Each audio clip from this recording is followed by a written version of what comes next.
ಶಿವಪುರ ಎಂಬ ಊರಿನಲ್ಲಿ ರಾಮಪ್ಪ ಮತ್ತು ಸೀತಮ್ಮ ದಂಪತಿಗಳಿದ್ದರು. ಅವರಿಗೆ ಮುದ್ದಾದ ಇಬ್ಬರು ಹೆಣ್ಣು ಮಕ್ಕಳಿದ್ದರು.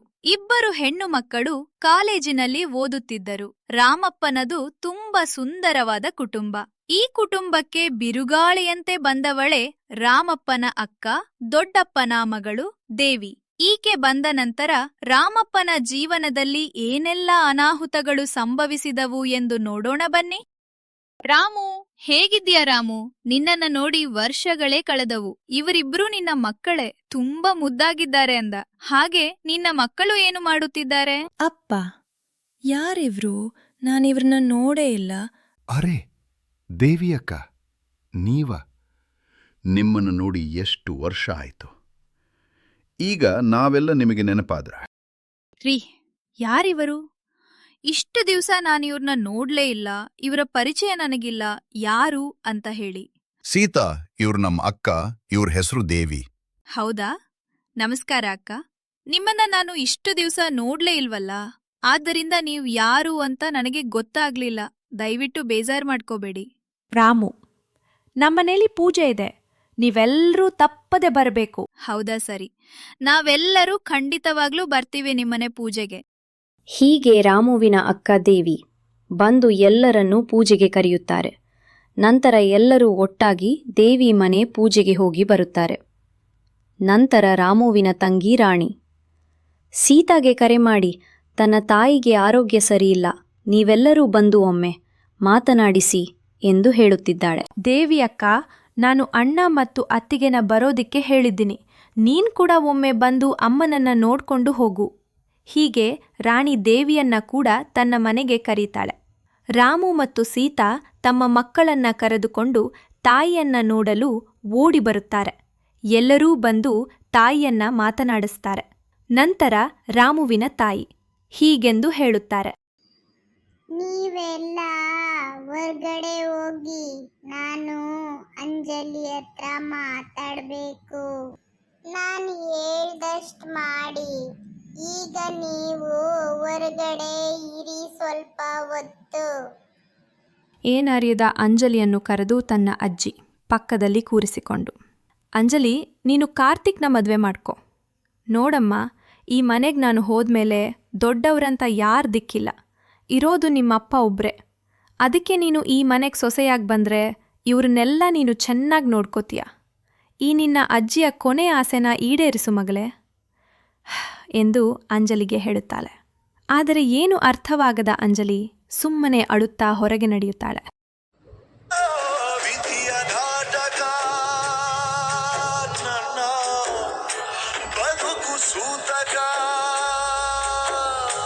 ಅಪ್ಪ, ಈ ಅಜ್ಜಿ ನನಗೆ ಕಾರ್ತಿಕ್ನ ಮದುವೆ ಮಾಡ್ಕೊ ಅಂತಿದ್ದಾರೆ. ಎಷ್ಟು ಹೇಳಿದ್ರು ಕೇಳ್ದೆ, ನನ್ನ ಹತ್ರ ಮಾತು ತಗೊಂಡ್ಬಿಟ್ರು. ನಂಗೆ ತುಂಬಾ ಬೇಜಾರಾಗ್ತಿದೆ ಅಪ್ಪ. ಮಗಳೇ, ನೀನೇನು ತಲೆ ಕೆಡಿಸ್ಕೋಬೇಡ, ಎಲ್ಲ ನಾನು ನೋಡ್ಕೋತೀನಿ. ಅಜ್ಜಿಗೆ ವಯಸ್ಸಾಯ್ತಲ್ವಾ, ಅದಕ್ಕೆ ಏನೇನು ಚಿಂತೆ ಮಾಡ್ತಾರೆ. ನೀನು ಆರಾಮಾಗಿರು. ಈ ರೀತಿ ಹೇಳಿ ರಾಮು ಅಂಜಲಿಯನ್ನು ಸಮಾಧಾನಪಡಿಸುತ್ತಾನೆ. ಕೆಲವು ದಿನಗಳ ನಂತರ ರಾಮುವಿನ ತಾಯಿ ತೀರಿ ಹೋಗುತ್ತಾರೆ. ರಾಣಿ ಸೀತಾಳಿಗೆ ಕರೆ ಮಾಡಿ ಅಂಜಲಿ ಮತ್ತು ಕಾರ್ತಿಕ್ನ ಮದುವೆಗೆ ಒಪ್ಪಿಸಲು ಪ್ರಯತ್ನ ಪಡುತ್ತಿದ್ದಾರೆ. ಅತ್ತಿಗೆ, ದಯವಿಟ್ಟು ಒಂದ್ಸಲ ನನ್ನ ಮಾತು ಕೇಳಿ. ನಮಗೂ ನಿಮ್ಮನ್ನ ಬಿಟ್ರೆ ಬೇರೆ ದಿಕ್ಕಿಲ್ಲ. ದಯವಿಟ್ಟು ಅಂಜಲಿನ ನನ್ನ ಮನೆಗೆ ಸೊಸೆಯ ಕಳಿಸಿ. ನಾನು ಅವಳನ್ನ ತುಂಬಾ ಚೆನ್ನಾಗಿ ನೋಡ್ಕೋತೀನಿ. ನನಗೂ ಹೆಣ್ಣು ಮಕ್ಕಳಿಲ್ಲ ಅನ್ನೋದು ನಿಮಗೆ ಗೊತ್ತಿದೆ ತಾನೆ? ಹಾಗಿದ್ಮೇಲೆ ಅವಳು ನನ್ನ ಮನೆಗೆ ಸೊಸೆಯ ಬರಲ್ಲ, ಮಗಳಾಗಿ ಬರ್ತಾಳೆ. ಇಲ್ಲ ರಾಣಿ, ಈಗ ಮದುವೆ ವಿಷಯ ಎಲ್ಲ ಮಾತಾಡಬೇಡ. ಅಂಜಲಿಗೆ ಮದುವೆ ಮಾಡೋ ಆಸೆ ಇಲ್ಲ. ಅವಳಿನ್ನ ಚಿಕ್ಕ ಹುಡುಗಿ. ಎಜುಕೇಷನ್ ಕಂಪ್ಲೀಟ್ ಆಗಲಿ ಫಸ್ಟ್, ಆಮೇಲೆ ನೋಡೋಣ. ಅವಳಿಗಿನ್ನೂ 3 ವರ್ಷ ಟೈಮ್ ಬೇಕು. ಇನ್ಮುಂದೆ ಮದುವೆ ವಿಷಯ ಮಾತಾಡಬೇಡಿ ಅತ್ತೇನೋ. ಮಾತು ತಗೊಂಡು ತೀರ್ಕೊಂಡ್ರು, ಆದರೆ ಮಕ್ಕಳು ಭವಿಷ್ಯನ ನಾವು ತಾನೇ ನೋಡಬೇಕು. ಈಗ ಸದ್ಯ ಮದುವೆ ವಿಚಾರ ಬೇಡ. ರಾಮು, ಒಂದ್ಸಲ ನನ್ನ ಮಾತು ಕೇಳು. ರಾಣಿಗೂ ನಿನ್ನನ್ ಬಿಟ್ರೆ ಬೇರೆ ಯಾರು ದಿಕ್ಕಿಲ್ಲ. ಅವಳು 2 ಮಕ್ಕಳು ನಿನ್ನ ಮಕ್ಕಳು ತಾನೆ. ಮತ್ತೆ ರಾಣಿ ನಿನ್ ತಂಗಿ ಆಗಿರೋದ್ರಿಂದ ಅಂಜಲಿನ ಚೆನ್ನಾಗ್ ನೋಡ್ಕೋತಾಳೆ. ಏನೇ ತೊಂದ್ರೆ ಆದ್ರೂ ನಾನೇ ಜವಾಬ್ದಾರಿ. ಹಾಗೆ ಅಂಜಲಿನ ಮದ್ವೆ ಆದ್ಮೇಲೆ ಹಳ್ಳಿಲಿ ಇರೋದಕ್ಕೆ ನಾನ್ ಬಿಡಲ್ಲ. ಇಬ್ರನ್ನ ಸಿಟಿ ಕರ್ಕೊಂಡ್ ಬಂದು ಒಂದ್ ದೊಡ್ಡ ರೆಸ್ಟೋರೆಂಟ್ ಮಾಡ್ಕೊಡ್ತೀನಿ. ಇದು ಖಂಡಿತ ನಿಜ. ಒಂದ್ಸಲ ಯೋಚ್ನೆ ಮಾಡು ರಾಮ. ಹಾಗಂತ ಅಂಜಲಿನ ಓದೋದ್ ಬೇಡ ಅಂತ ಹೇಳ್ತಾ ಇಲ್ಲ. ಅಂಜಲಿಗೆ ಏನಿಷ್ಟನೋ ಅದನ್ನೇ ಮಾಡ್ಲಿ. ಅವಳು ಕಾಲೇಜಿಗೂ ಹೋಗ್ಲಿ. ನಾನೇ ಅವಳನ್ನ ಕಾಲೇಜಿಗೂ ಸೇರಿಸ್ತೀನಿ. ಎಷ್ಟೇ ಆದ್ರೂ ನಾವೆಲ್ಲ ಸಂಬಂಧಿಕರ್ತಾನೆ. ಯಾವಾಗ್ಲೂ ಒಬ್ರನ್ನ ಒಬ್ರು ಬಿಟ್ಕೊಡ್ಬಾರ್ದು. ಒಂದ್ಸಲ ಯೋಚ್ನೆ ಮಾಡು ರಾಮ. ಇದೇ ರೀತಿ ರಾಮು ಮತ್ತು ಸೀತಾ ಇಬ್ಬರನ್ನು ರಾಣಿ ಮತ್ತು ದೇವಿ ಮದುವೆಗೆ ಒಪ್ಪಿಸಿ ಬಿಡುತ್ತಾರೆ.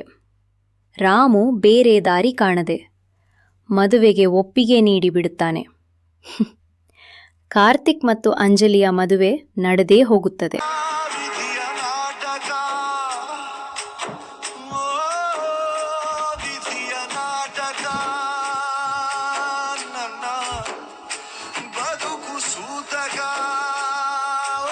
ಮದುವೆ ಮುಗಿದ ನಂತರ ರಾಮು ಮತ್ತು ಸೀತಾ ಅಂಜಲಿಯನ್ನು ರಾಣಿ ಮನೆಯಲ್ಲಿ ಬಿಟ್ಟು ರಾಣಿಗೆ ಮತ್ತು ಕಾರ್ತಿಕಗೆ ಹೇಳುತ್ತಾರೆ, ನನ್ನ ಮಗಳನ್ನು ಚೆನ್ನಾಗಿ ನೋಡಿಕೊಳ್ಳಿ. ಅವಳಿಗೆ ಏನೂ ತಿಳಿಯದು. ಅವಳಿಗೆ ಏನೂ ಕೆಲಸ ಮಾಡಲು ಕೂಡ ಬರುವುದಿಲ್ಲ. ರಾಣಿ, ನೀನು ಅವಳನ್ನು ಸ್ವಲ್ಪ ಚೆನ್ನಾಗಿ ನೋಡಿಕೋ. ಮುಂದೆ ಎಲ್ಲವೂ ಅವಳೇ ತಿಳಿದುಕೊಳ್ಳುತ್ತಾಳೆ. ಕಾರ್ತಿಕ್, ಅಂಜಲಿಯನ್ನು ಚೆನ್ನಾಗಿ ನೋಡಿಕೋ. ನಿಮ್ಮಿಷ್ಟದಂತೆ ನಾನು ಮದುವೆ ಮಾಡಿಕೊಟ್ಟಿದ್ದೇನೆ. ಇನ್ನು ಮುಂದೆ ಚೆನ್ನಾಗಿ ಬದುಕುವುದು ನಿಮ್ಮ ಕೈಲಿದೆ. ಹೀಗೆ ಹೇಳಿ ರಾಮ ಮತ್ತು ಸೀತಾ ಹೊರಡುತ್ತಾರೆ.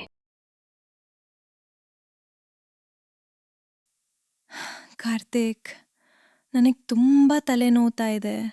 ಹೊಟ್ಟೆ ಬೇರೆ ಹಸಿವಾಗ್ತಿದೆ. ತಿನ್ನೋದಕ್ಕೇನಾದರೂ ಕೊಡ್ತೀಯಾ? ಹೌದಾ ಅಂಜಲಿ, ನಿನಗೆ ತಲೆನೋವು ಆಗ್ತಾ ಇದೆಯಾ? ಇರೋ, ನಾನು ತಿನ್ನೋದಕ್ಕೆ ಏನಾದರೂ ತಂದು ಕೊಡ್ತೀನಿ.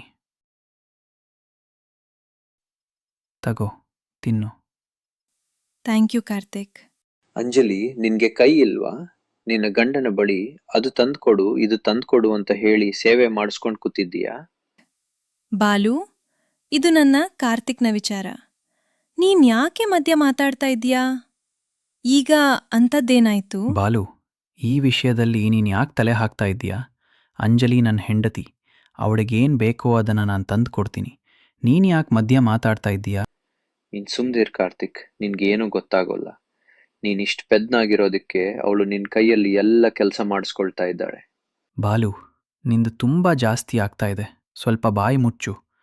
ಎಷ್ಟು ಧೈರ್ಯ ನಿನಗೆ ಅಂಜಲಿ ಬಗ್ಗೆನೇ ಈ ರೀತಿ ಮಾತಾಡ್ತಾ ಇದ್ದೀಯಾ? ಸಣ್ಣ ವಿಷಯಕ್ಕೆ ಶುರುವಾದ ಮಾತು ಜಗಳಕ್ಕೆ ತಿರುಗುತ್ತದೆ. ಅಣ್ಣ ತಮ್ಮಂದ್ರು ಇಬ್ಬರು ಕೋಪದಲ್ಲಿ ಒಬ್ಬರ ಮೇಲೆ ಒಬ್ಬರು ಕೂಗಿಕೊಳ್ಳಲು ಶುರು ಮಾಡ್ತಾರೆ. ಅಷ್ಟರಲ್ಲಿ ಒಳಗಿನಿಂದ ತಾಯಿ ರಾಣಿ ಬರುತ್ತಾಳೆ. ಏನಾಗಿದೆ ನಿಮ್ಮಿಬ್ಬರಿಗೂ ಎಂದು ಗಟ್ಟಿಯಾಗಿ ಕೇಳುತ್ತಾಳೆ. ಆದರೆ ಆಕೆಯ ಕೋಪ ಅಲ್ಲಿ ನಿಲ್ಲೋದಿಲ್ಲ. ಅವಳು ನೇರವಾಗಿ ಅಂಜಲಿಯ ಕಡೆ ತಿರುಗಿ, ಮಹಾತಾಯಿ, ನೀನು ಬಂದು ನನ್ನ ಸಂಸಾರವನ್ನೇ ಹಾಳು ಮಾಡಿದೆ.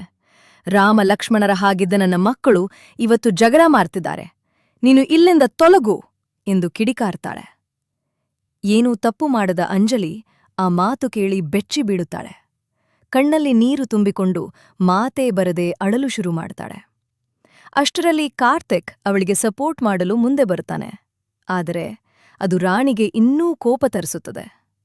ಈಗಲೇ ಹೆಂಡತಿಗೆ ಸಪೋರ್ಟ್ ಮಾಡ್ತೀಯಾ? ನಿನಗೂ ಈ ಮನೆಯಲ್ಲಿ ಜಾಗ ಇಲ್ಲ. ಅವಳ ಜೊತೆ ನೀನು ಕೂಡ ಹೊರಡು ಎಂದು ಹೇಳುತ್ತಾಳೆ. ಮಧ್ಯರಾತ್ರಿ ಯಾವ ತಪ್ಪೂ ಮಾಡದ ದಂಪತಿಯನ್ನು ಮನೆಯಿಂದ ಹೊರಹಾಕಲಾಗುತ್ತದೆ. ಅಂಜಲಿ, ಕಾರ್ತಿಕ್ ಇಬ್ಬರೂ ಕಣ್ಣೀರಿನಲ್ಲಿ ಒದ್ದೆಯಾಗುತ್ತಾರೆ. ಆ ಸಮಯದಲ್ಲಿ ಒಬ್ಬನು ಮಾತ್ರ ನಗುತ್ತಿದ್ದಾನೆ. ಅವನೇ ಬಾಲು. ಅವನ ಕಣ್ಣಲ್ಲಿ ಕಾಣಿಸುತ್ತಿದ್ದ ಆ ನಗು ಒಂದು ಸಂಶಯ ಹುಟ್ಟಿಸುತ್ತದೆ.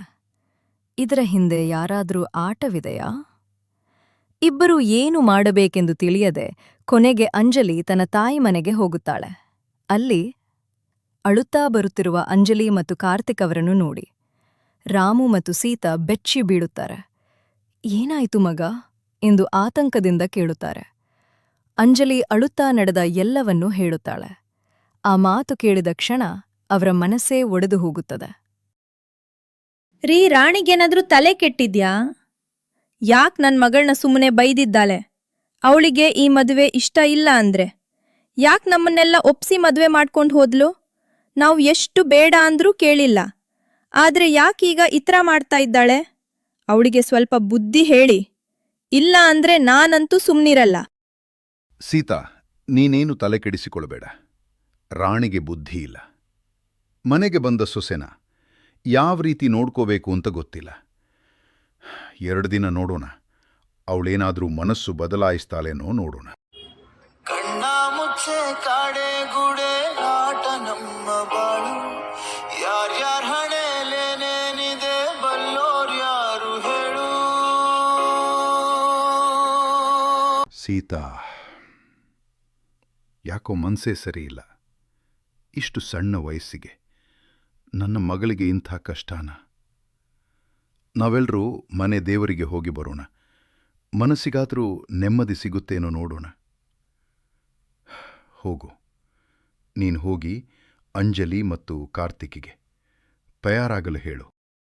ಸರಿ, ನೀವು ಹೇಳಿದಾಗೆ ಮಾಡೋಣ. ನಾನ್ ಹೋಗಿ ಅಂಜಲಿ ಕಾರ್ತಿಕಗೆ ಹೇಳ್ಬರ್ತೀನಿ. ದೇವಸ್ಥಾನಕ್ಕೆ ಹೋಗೋದಕ್ಕೆ ಎಲ್ಲ ತಯಾರಿಯನ್ನ ಮಾಡಿಕೊಳ್ಳೋಣ. ಅಂಜಲಿ, ಕಾರ್ತಿ, ನೀವಿಬ್ರೂ ಈಗ ತಯಾರಾಗಿ. ಅಪ್ಪ ಹೇಳಿದ್ದಾರೆ ಎಲ್ಲರೂ ತಿರುಪತಿಗೆ ಹೋಗಿ ಬರೋಣ. ನಮ್ಮ ನೋವನ್ನೆಲ್ಲ ಆ ಭಗವಂತನಿಗೆ ಒಪ್ಪಿಸಿ ಬರೋಣ. ದೇವರು ನಮ್ಮನ್ನ ಕಾಪಾಡ್ತಾರೆ. ಅಂಜಲಿ, ಬೇಕಾದುದನ್ನೆಲ್ಲ ತಯಾರು ಮಾಡ್ಕೋ. ಯಾವುದಕ್ಕೂ ತಲೆ ಕೆಡಿಸಿಕೊಳ್ಬೇಡ.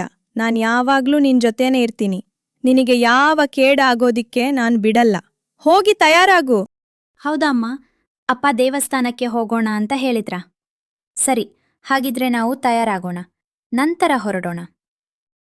ಎಲ್ಲರೂ ಒಟ್ಟಾಗಿ ಒಂದು ನಿರ್ಧಾರ ಮಾಡುತ್ತಾರೆ, ತಿರುಪತಿಗೆ ಹೋಗಿ ದೇವರ ದರ್ಶನ ಮಾಡಬೇಕು ಎಂದು. ಅಂಜಲಿ, ಕಾರ್ತಿಕ್, ರಾಮು, ಸೀತಾ ಎಲ್ಲರೂ ಮನಸ್ಸಿನಲ್ಲಿ ಭರವಸೆಯೊಂದಿಗೆ ತಿರುಪತಿಗೆ ಹೊರಡುತ್ತಾರೆ. ಎಲ್ಲರೂ ಸಾಲಿನಲ್ಲಿ ನಿಂತು ಆ ಭಗವಂತನ ದರ್ಶನ ಪಡೆಯುತ್ತಾರೆ. ದರ್ಶನ ಮುಗಿಸಿಕೊಂಡು ಹೊರಗೆ ಬರುತ್ತಾರೆ. ಅಷ್ಟರಲ್ಲಿ ರಾಮು ಮತ್ತು ಸೀತಾ ಅಂಜಲಿ ಮತ್ತು ಕಾರ್ತಿಕ್ ಕಡೆ ನೋಡುತ್ತಾ ಹೇಳುತ್ತಾರೆ, ನೀವು ಇಬ್ಬರೂ ದೇವರ ಮುಂದೆ ಚೆನ್ನಾಗಿ ಪ್ರಾರ್ಥನೆ ಮಾಡ್ಕೊಳ್ಳಿ. ಎಲ್ಲವೂ ಒಳ್ಳೇದಾಗತ್ತೆ. ಎಲ್ಲವನ್ನೂ ಆ ಭಗವಂತನೇ ನೋಡ್ಕೊಳ್ತಾನೆ ಎಂದು.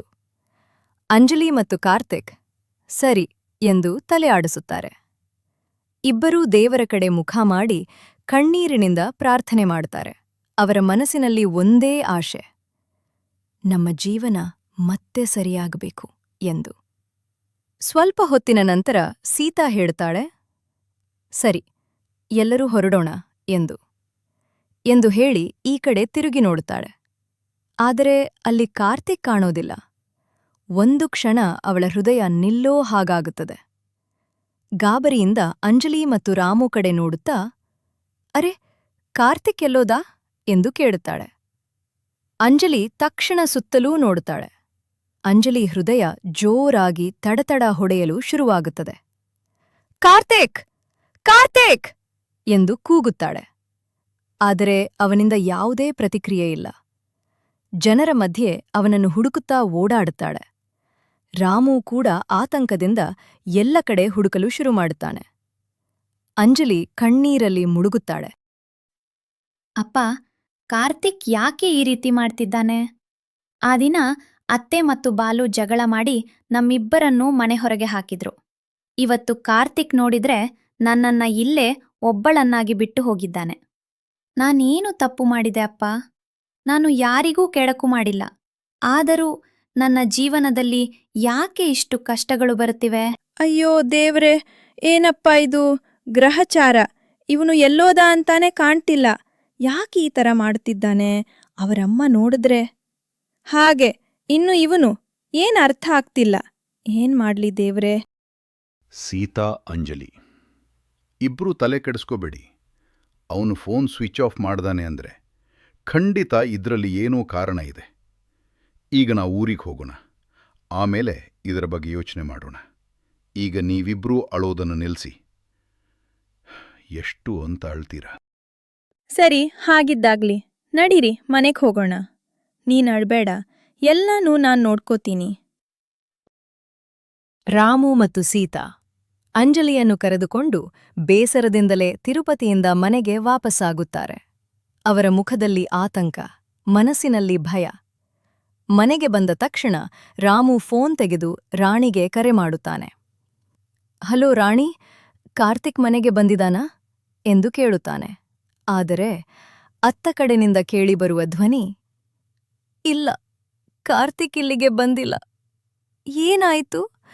ನನ್ನ ಮಗನಿಗೆ ಏನಾದ್ರೂ ಮಾಡಿದೀರಾ ಎಂದು ಅಳುತ್ತಾ ಕೇಳುತ್ತಾಳೆ. ರಾಮು ಶಾಕ್ ಆಗುತ್ತಾನೆ.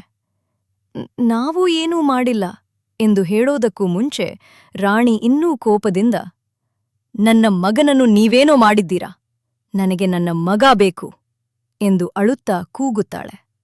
ರಾಮುವಿಗೆ ಏನೂ ತೋಚೋದಿಲ್ಲ. ಮೌನವಾಗಿ ಫೋನ್ ಕಟ್ ಮಾಡುತ್ತಾನೆ. ಮನೆ ತುಂಬಾ ಮೌನ. ಒಂದು ಪ್ರಶ್ನೆ ಮಾತ್ರ, ಕಾರ್ತಿಕ್ ಎಲ್ಲಿ ಹೋದ?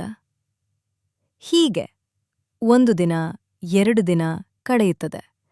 ಆದರೂ ಕಾರ್ತಿಕ್ ಬಗ್ಗೆ ಯಾವುದೇ ಸುಳಿವು ಸಿಗೋದಿಲ್ಲ. 3ನೇ ದಿನ ರಾಮುವಿನ ಫೋನ್ ಮತ್ತೆ ಮೊಳಗುತ್ತದೆ. ಅವನು ತಕ್ಷಣ ಫೋನ್ ತೆಗೆದುಕೊಡ್ತಾನೆ. ಹಲೋ, ಯಾರು ಮಾತಾಡ್ತಿರೋದು? ಅತ್ತ ಕಡೆನಿಂದ ಗಂಭೀರ ಧ್ವನಿ. ಹಲೋ, ನಾವು ಪೊಲೀಸ್ ಸ್ಟೇಷನ್ನಿಂದ ಮಾತಾಡ್ತಿದ್ದೀವಿ. ನೀವು ರಾಮುನಾ ಮಾತಾಡೋದು ಎಂದು ಹೇಳುತ್ತಾನೆ. ನಿಮ್ಮ ಮೇಲೆ ಒಂದು ಕಂಪ್ಲೇಂಟ್ ಬಂದಿದೆ.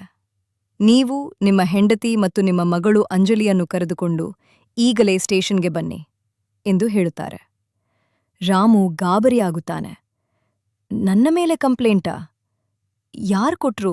ಕಾರಣ ಏನು ಎಂದು ಕೇಳುತ್ತಾನೆ. ಅದಕ್ಕೆ ಪೊಲೀಸರು ಹೇಳುತ್ತಾರೆ, ನಿಮ್ಮ ಅಳಿಯ ಕಾರ್ತಿಕ್ ಮತ್ತು ನಿಮ್ಮ ತಂಗಿ ರಾಣಿ ಇಬ್ಬರು ನಿಮ್ಮ ಮೇಲೆ ಕಂಪ್ಲೇಂಟ್ ನೀಡಿದ್ದಾರೆ ಎಂದು. ಆ ಮಾತು ಕೇಳಿದ ಕ್ಷಣ ರಾಮು ಕೈ ನಡುಗುತ್ತದೆ. ಸೀತಾ ಮತ್ತು ಅಂಜಲಿ ಬೆಚ್ಚಿ ಬೀಳುತ್ತಾರೆ. ಕಾರ್ತಿಕ್? ಅಂದರೆ ಅವನು ಸ್ಟೇಷನ್ನಲ್ಲಿದ್ದಾನಾ ಎಂದು ಆತಂಕದಿಂದ ಕೇಳುತ್ತಾರೆ. ಹೌದು ಸರ್, ಕಾರ್ತಿಕೇ ಕಂಪ್ಲೇಂಟ್ ನೀಡಿದ್ದಾನೆ. ಒಮ್ಮೆ ನೀವು ಬಂದು ಹೋಗಿ ಎಂದು ಪೊಲೀಸರು ಹೇಳುತ್ತಾರೆ.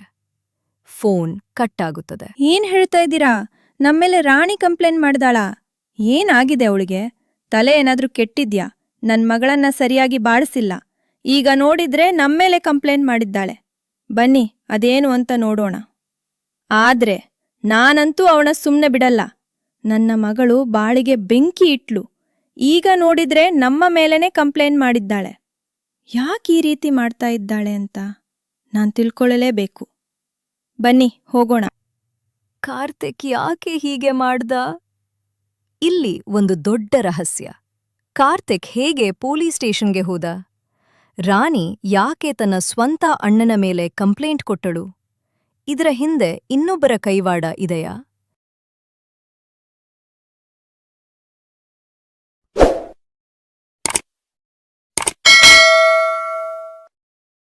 ದೊಡ್ಡಮ್ಮ, ದಯವಿಟ್ಟು ಅಂಜಲಿಯನ್ನು ಈ ಮದುವೆಗೆ ಹೇಗಾದರೂ ಮಾಡಿ ಒಪ್ಪಿಸಿ. ಅವಳಂದ್ರೆ ನನಗೆ ತುಂಬ ಇಷ್ಟ. ಸರಿ ಕಾರ್ತಿಕ್, ನಾನು ಒಂದ್ಸಲ ಅಂಜಲಿ ಹತ್ರ ಮಾತಾಡ್ತೀನಿ.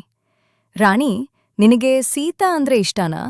ನಾನ್ ಯಾಕೆ ವಿಷಯ ಕೇಳ್ತಾ ಇದ್ದೀನಿ ಅಂದ್ರೆ, ಕಾರ್ತಿಕ್ಗೆ ಅಂಜಲಿ ಅಂದ್ರೆ ಇಷ್ಟ ಅಂತ ಹೇಳ್ತಿದ್ದಾನೆ. ಅದಕ್ಕೋಸ್ಕರ ಕೇಳ್ತಾ ಇದ್ದೀನಿ. ಇದರಲ್ಲಿ ನೀನೇನ್ ಹೇಳ್ತೀಯಾ? ಅಕ್ಕ, ಆ ಸೀತೆಗೆ ಅಹಂಕಾರ ಜಾಸ್ತಿ. ನಮ್ಮಣ್ಣನ ಮದ್ವೆ ಮಾಡ್ಕೊಂಡ್ಮೇಲೆ ನಮ್ಮಣ್ಣ ನಮ್ಮತ್ರ ಸರಿಯಾಗಿ ಮಾತಾಡ್ತಾ ಇಲ್ಲ. ಇದಕ್ಕೆಲ್ಲ ಅವಳೇ ಕಾರಣ. ಅವಳು ಅಣ್ಣನ ಕಂಟ್ರೋಲ್ ಮಾಡಿದ್ದಾಳೆ. ಅದಕ್ಕೆ ನನಗೆ ಅವಳು ಕುಟುಂಬ ಅಂದ್ರೆ ಇಷ್ಟ ಆಗೋಲ್ಲ. ಈ ಮದುವೆ ಖಂಡಿತ ಸಾಧ್ಯ ಇಲ್ಲ.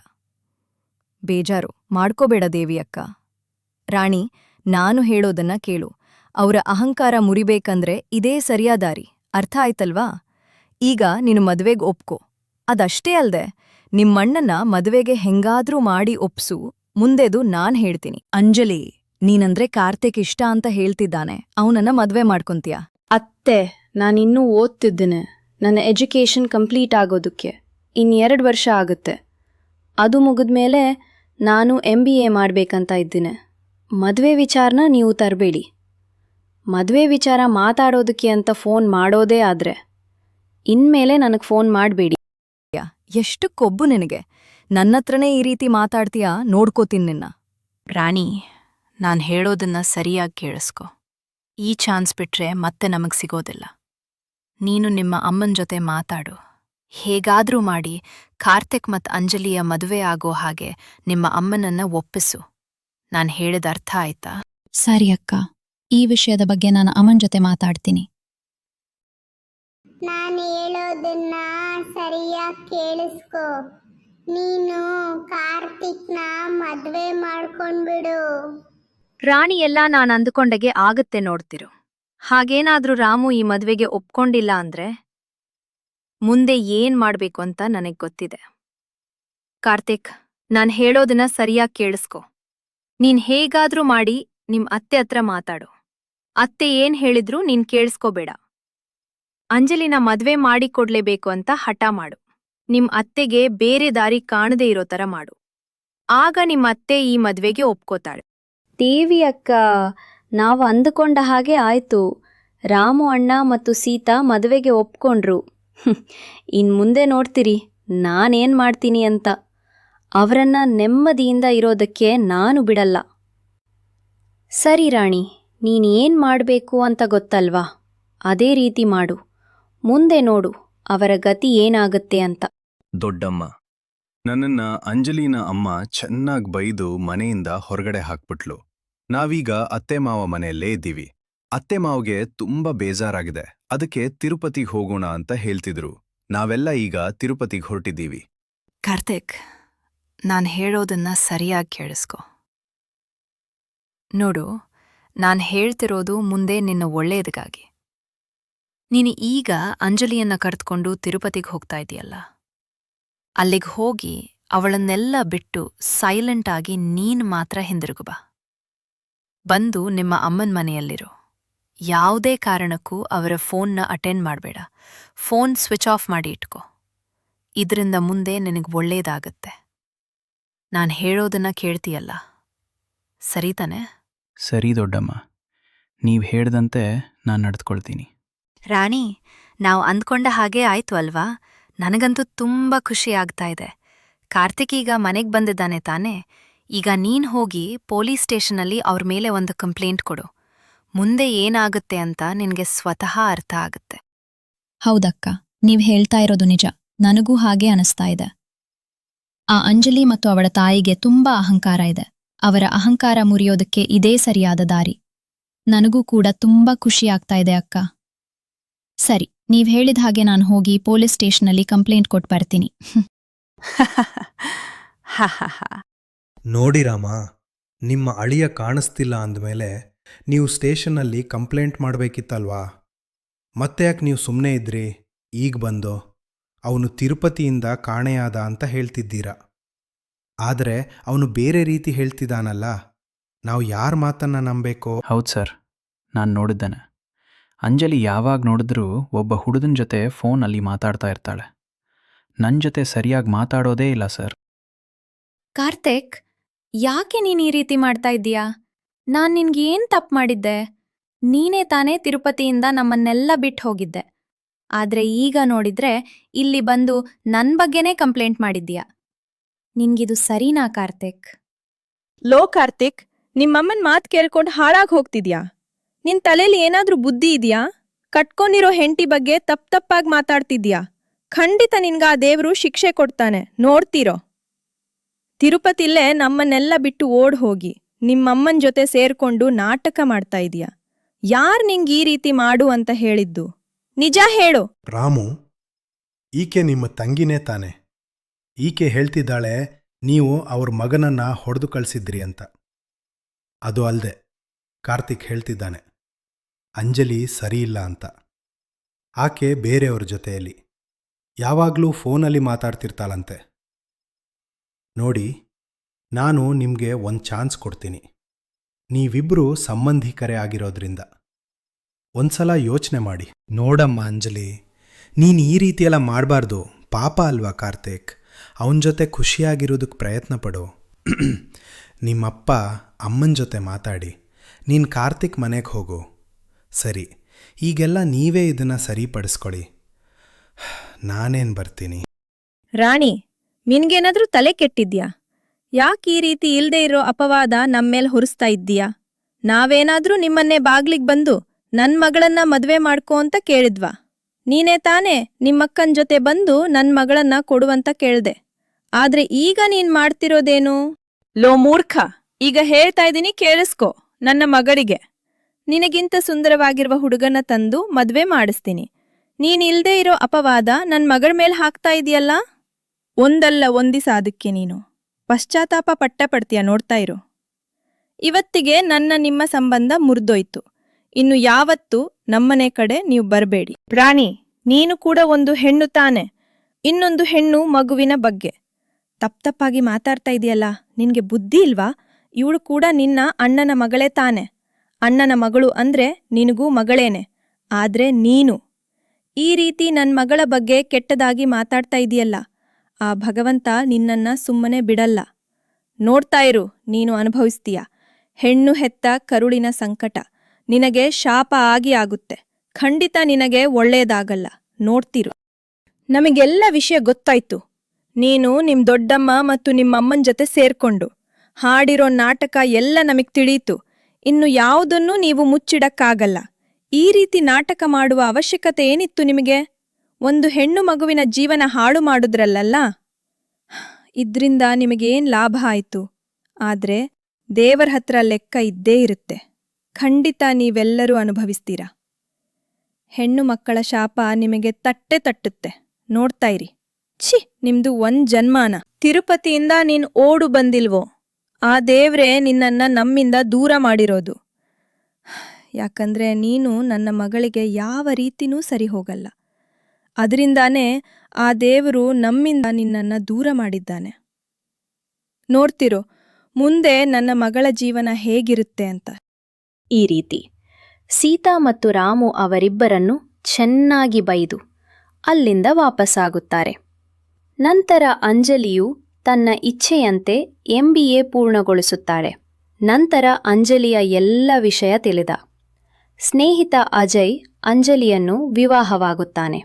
ಮಗಳ ಜೀವನನ ಕಾಪಾಡದ ಭಗವಂತ ನಿನಗೆ ಕೋಟಿ ಧನ್ಯವಾದಗಳು. ಹೌದು ರೀ, ನೀವ್ ಹೇಳಿದ್ದು ಸತ್ಯ. ಆ ದೇವರು ನಮ್ಮಗಳ ಜೀವನ ಹಾಳಾಗೋದನ್ನ ತಪ್ಪಿಸಿ ಬಿಡತ್ತು. ನೋಡಿ, ಇವತ್ತು ನಮ್ಮ ಮಗಳು ಅಳಿಯ ಎಷ್ಟು ಚೆನ್ನಾಗಿದ್ದಾರೆ. ಭಗವಂತ ನಿನಗೆ ಕೋಟಿ ಧನ್ಯವಾದಗಳು ತಂದೆ. ಬಾಯ್ ಅಮ್ಮ, ಬಾಯ್ ಅಪ್ಪ. ನಾವು ಆಫೀಸ್ಗೆ ಹೋಗಿ ಬರ್ತೀವಿ. ಅಜಯ್, ಬಾ ಹೊರಡೋಣ. ಬಾಯ್ ಅಮ್ಮ, ಬಾಯ್ ಪಾಪ. ಇದಕ್ಕೆ ಹೇಳುವುದು, ಯಾರ ಜೀವನವನ್ನು ಯಾರು ಹಾಳು ಮಾಡಲು ಸಾಧ್ಯವಿಲ್ಲ. ಎಲ್ಲವನ್ನೂ ಭಗವಂತ ನೋಡುತ್ತಿರುವನು. ಯಾರಿಗೆ ಯಾವಾಗ ಏನು ಕೊಡಬೇಕೆಂಬುದು ಅವನಿಗೆ ಗೊತ್ತು. ಎಲ್ಲರಿಗೂ ಒಳ್ಳೆಯದಾಗಲಿ.